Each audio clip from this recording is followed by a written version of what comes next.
What is marriage? The argument is heating up across the world. Where we are 10 years after the first same-sex couples traded vows in America. New rules could be on the way for the internet. What the FCC is planning that could impact your web experience. Suffering that saves, the Christian perspective on living with pain. And a priest forever. A look at the men of the 2014 ordination class. Those stories and more on EWTN News Nightly for Friday, May 16th, 2014.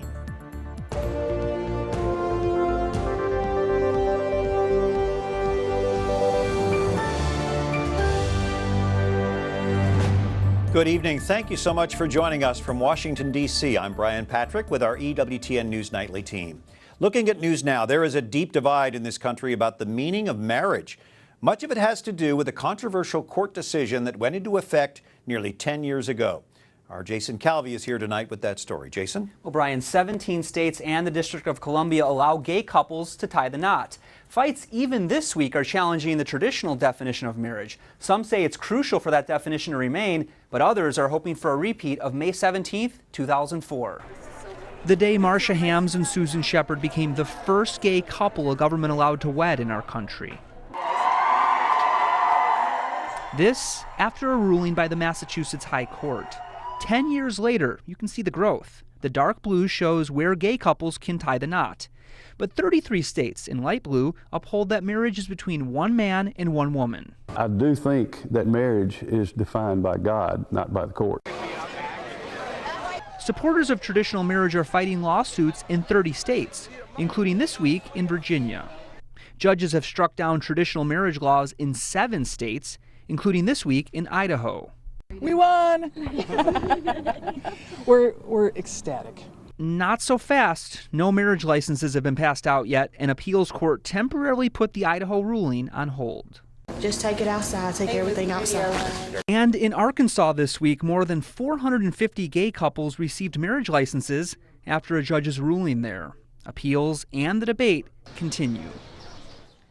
At this point, 40% of people in this country live in states that allow them to marry someone of the same sex. Brian? Jason, thank you. Dr. Pat Fagan joins us tonight, a senior fellow and director of the Marriage and Religion Research Institute at the Family Research Council. So it's 10 years tomorrow since this court ruling, since gay couples have been legally able to marry. What has that done in our society in terms of how we look at marriage overall? It has affected it pretty gravely, I think, and there are indications. 2 big aspects of marriage, of course. One is the unitive, the coming together of the couple, and the other is the procreative, the children that come. And on both ends, actually, there are big negatives happening right across the country. Probably not all caused by gay marriage, but all part of the same package out of which comes gay marriage. Those would argue that, this is about legal rights for these gay couples. But doesn't it go deeper than that? Oh, much deeper. It depends which way you want to look at it, from natural law to politics to culture wars.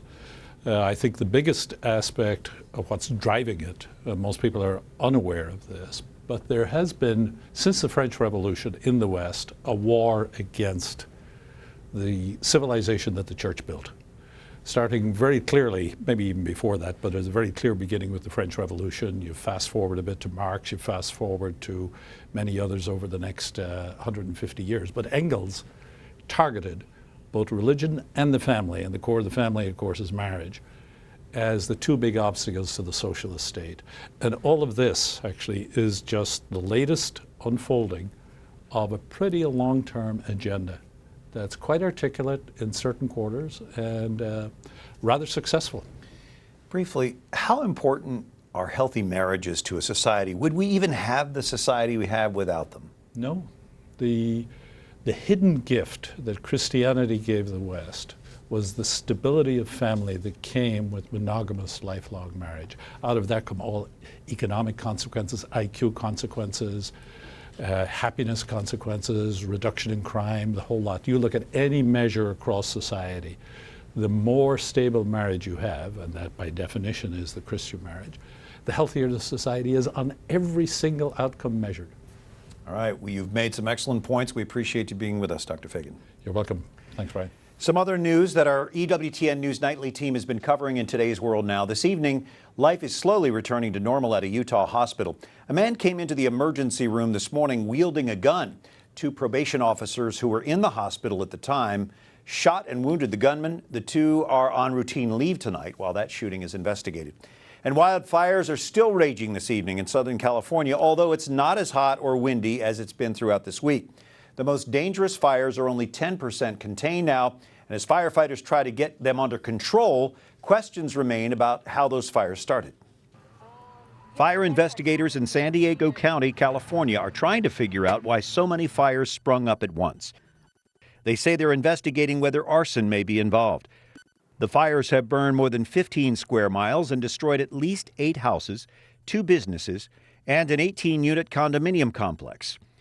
Authorities say new flare-ups are making things dangerous, but calmer winds and cooler temperatures are helping them get a handle on the situation. They're also giving credit to firefighters who have come from around the state. We're focusing right now on providing relief for the local firefighters and law enforcement and EMS responders. They've been working very hard. Meanwhile, firefighters have found a badly burned body in a transient camp in Carlsbad. Thousands of people have had to evacuate from their homes, although many have been able to return now. Temperatures around San Diego have reached close to 100 degrees this week with strong winds. The weather is expected to be much cooler and calmer over the weekend. And some of the people who've been displaced by the fires are staying with friends or family, but some don't have anyone to stay with. The Red Cross is opening emergency shelters to help them. About 250 people spent last night in those shelters in northern San Diego County. General Motors has been hit with a big fine for delays in recalling cars with faulty ignition switches linked to at least 13 deaths. The government is fining the automaker $35 million. GM will also be subject to government oversight, and the company has agreed to report problems sooner. Transportation Secretary Anthony Fox says GM should have done that all along. Had GM acted differently, perhaps some of this tragedy might have been averted. Our department's search for a defect would have certainly taken on a different course. The fine is the maximum the government can legally levy in cases like this one. The presidential election in Ukraine is about a week away. Poland has now offered to send election observers to make sure everything is done fairly. Ukrainian leaders are welcoming Poland's offer to monitor the election. We are very thankful to Poland for sending observers to watch over the presidential election in Ukraine. We hope that Polish and EU observers will make sure that the election is free and democratic.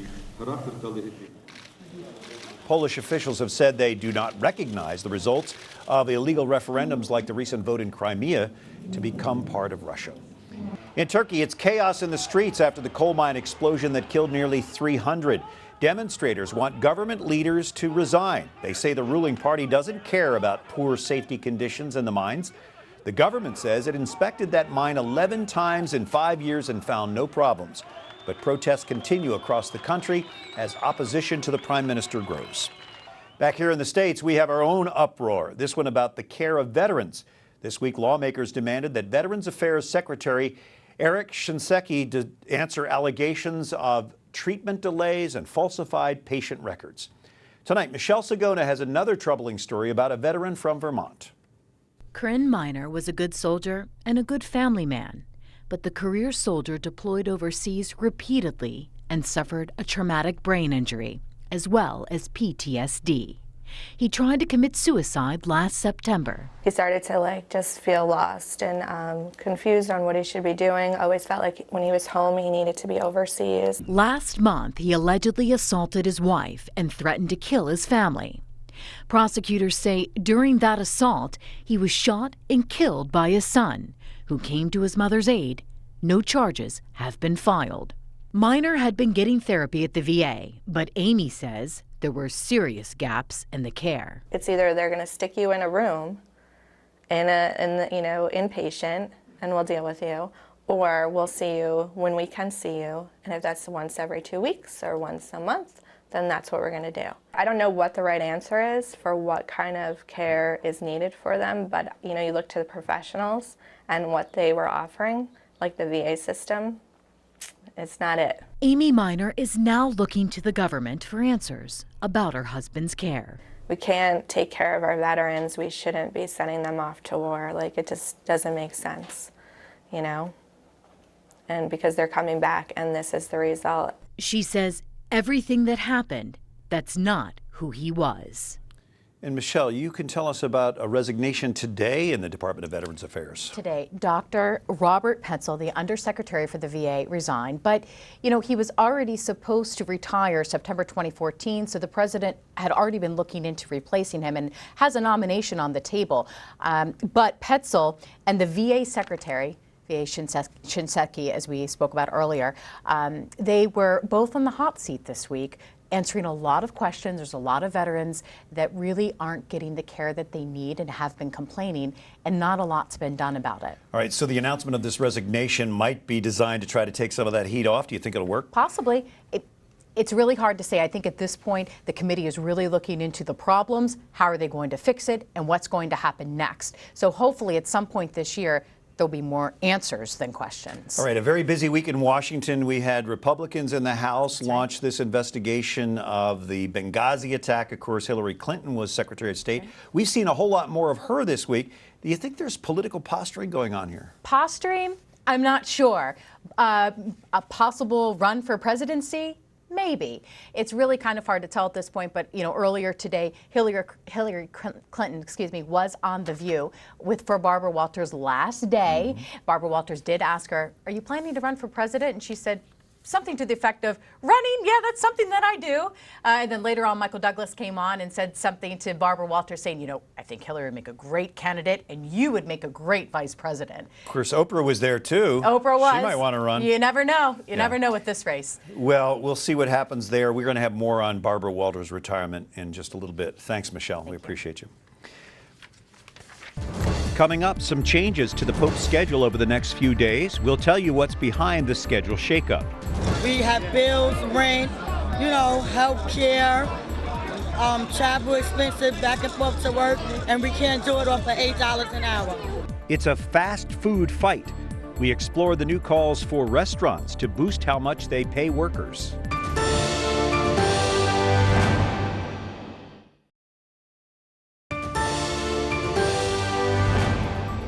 You're watching EWTN News Nightly for Friday, May 16th. Thanks for joining us. I'm Brian Patrick. For a man in his late 70s, Pope Francis keeps a very active schedule. Our Rome correspondent Alan Holdren joins us now. And Alan, we hear the Holy Father is dialing it back just a little bit today. That's right, Brian. Pope Francis is just a little bit under the weather today. He celebrated his morning mass at 7 o'clock this morning, but then he canceled the rest of his appointments throughout the morning, including a meeting that he was supposed to have with some bishops from Mexico, just here on a periodic visit. It's nothing to be concerned about. He's just got a common cold, Father Lombardi told us today at the Holy See press office. So we can look forward to seeing him again tomorrow. He's got an event at noon. He has, however, canceled another appointment that he had on Sunday. He was going to visit a local shrine here in Rome, but he's canceled that because he just needs to rest up a little bit ahead of his trip to the Holy Land next week. So nothing to be concerned about here. Brian, back to you. I'm glad he's getting some much-needed rest. Thank you, Alan. A Catholic doctors group in Italy began meeting today, and their gathering opened with Mass at the Divine Mercy Shrine in Rome. They're discussing Pope St. John Paul II's apostolic letter on human suffering. It's the 30th anniversary of the issuing of that document. In the letter, John Paul II spoke of the saving nature of offering up pain to God. The late Pope also said it's only by the grace of God that pain can be endured with joy. Well, there's a huge new push for fast food chains and other restaurants to increase the amount they pay their employees. Ralliers across the country called for wages of $15 an hour and the right to form a union without retaliation from management. Workers in more than 150 cities walked off the job for the rally today. There were also protests in more than 30 countries. Today, you have a chance to raise your voice about a move that could affect how we use the internet. The Federal Communications Commission is asking for comments about a proposed regulation. Basically, if the internet were a highway, it would create fast lanes for websites that are willing to pay for them. But there are concerns that it would slow down traffic for sites that couldn't or wouldn't pay for them. Some conservatives oppose the idea, saying the internet doesn't need more regulation. The Obama administration favors the proposal. We reported earlier this week on a European court's decision on what's being called the right to be forgotten. That court said internet users can now demand that certain links be removed or not appear when their name is entered into a search engine. Some say it's a victory for data privacy, but is there more to it? It's a real blow to transparency if legal public information can be obscured simply because somebody decides that it's information they'd rather not be available. Google is expected to release a new tool soon in answer to that court's ruling. To help us break this down, James Gatusso, a lawyer and senior research fellow at the Heritage Foundation. Would you explain this ruling and its implications for us, James? Sure. What happened in this case is a man named Mario Gonzalez in Spain had run into some financial difficulties about 15 years ago and had to auction off some real estate. And there was a newspaper notice about that for the auction. Now he's doing better, and he went to the Google and said, I want the link to that newspaper article taken down because I'm in fine financial shape right now. So if we Google someone here in the United States, does that mean we're not going to get some of that information as a result of that ruling? Right now, this just applies to Europe, not the United States, which is actually a problem for Europe because anyone in Europe can reach the American version of Google as well. So it sort of limits the internet doesn't have real strong boundaries. Do you see this more as online censorship or a victory for privacy? It really is a form of censorship. You know, the internet is something we rely on to have the full information that you're looking for, both sides, the bad as well as the good. What this will allow people to do is to take out the bad. So the digital world is changing at lightning speed. Can the law keep up with that? No way. No way. Absolutely not. You know, and that's probably a good thing that the regulators, the government bureaucrats can't keep up with what the internet is doing. But you know, this decision, for that reason, also gives false hope to people who, you know, maybe it puts it on Facebook that was a little embarrassing and they wish they had taken it back. You know, this doesn't really help them that much because if you take something off Google, it's still on the internet. Yeah. And I'm sure we haven't heard the end of this story. James Gatusso, thanks for joining us tonight. Thank you. Up next, she changed television forever. Now Barbara Walters says she signed off the air for the last time today, what she did for the final broadcast. And the face of the priesthood. We look at the men who will soon be headed to a parish near you.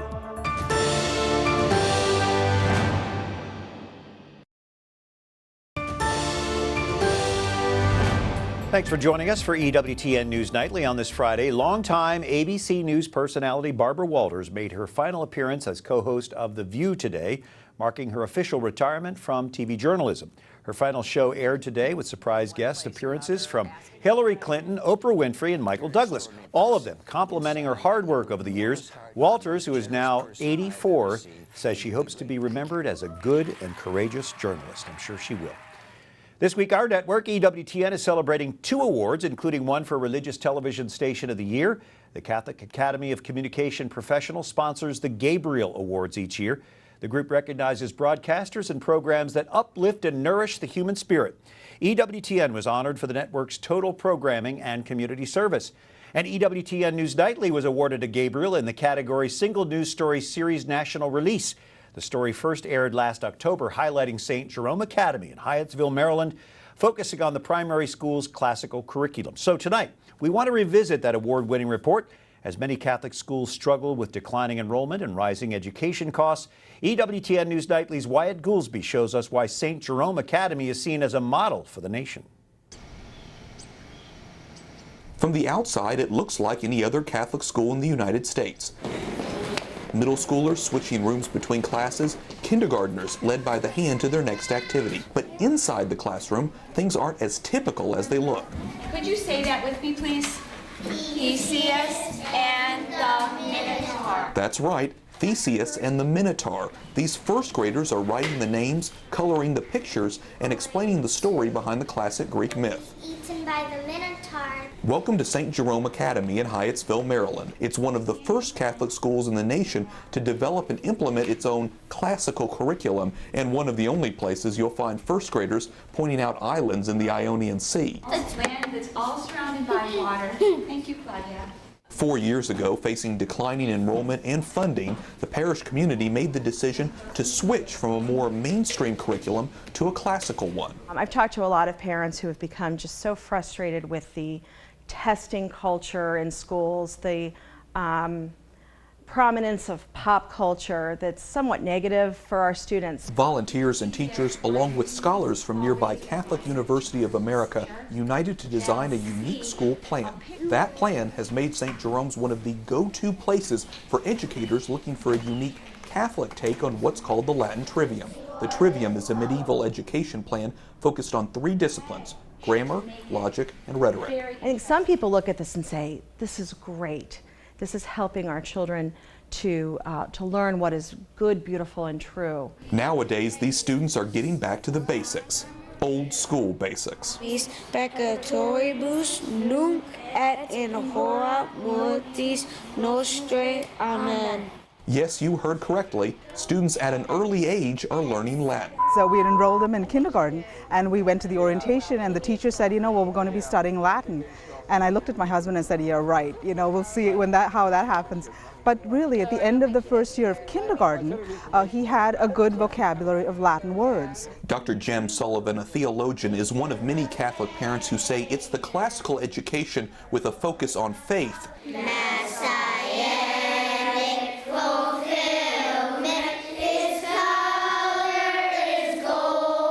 and salvation history that's prompted her and her husband Scott to choose the school for her son Benedict. Just the moral development, the moral thinking of right and wrong, understanding the questions of truth and society and how a society was built on certain ideals.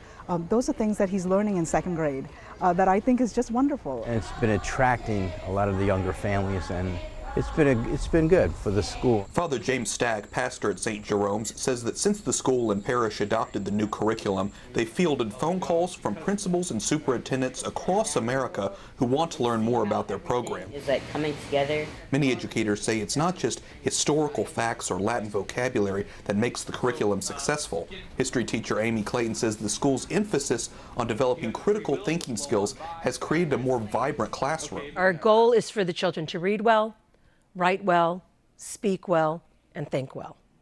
That's the essence. We want them to reach the higher goods, wisdom and virtue. And that's the bottom line here at St. Jerome, cultivating wisdom and virtue. There's no doubt that nationwide challenges like skyrocketing cost of education are still impacting this growing community. But Father Stack says that St. Jerome's focus on those central values and reliance on the grace of God keep them moving forward. And I try to focus more on what we're doing on the positive side. You know, I think I've often trusted that the Lord was going to take care of the money.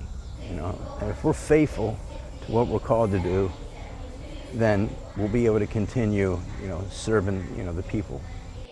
Excellent story, Wyatt. Congratulations on your award. Our entire team appreciates the great work you do consistently. Thanks very much, Brian. Well, we also want to thank, of course, Tom Haller, the photographer who worked with me for getting such great video, but also thanks to the folks there at St. Jerome, all the parents, teachers, staff, and of course the students for letting us come in there and film. They were really hospitable to us, so we really appreciate it. Thank you, Wyatt. Catholic education is proving to be a strong factor in this year's new class of priests. According to the U.S. Conference of Catholic Bishops, half of the 2014 class of priests has attended a Catholic elementary school. A little bit less than that, 41% went to a Catholic high school and 45% attended a Catholic college or university. Let's keep our priests in prayer. Thanks for joining us tonight and throughout the week. We're now on 5 nights a week, so we'll see you on Monday. Until then, like us on Facebook, follow us on Twitter, and of course you can catch us again anytime on EWTN's YouTube page. For all of us at EWTN News Nightly, I'm Brian Patrick. Good night, and may God bless you.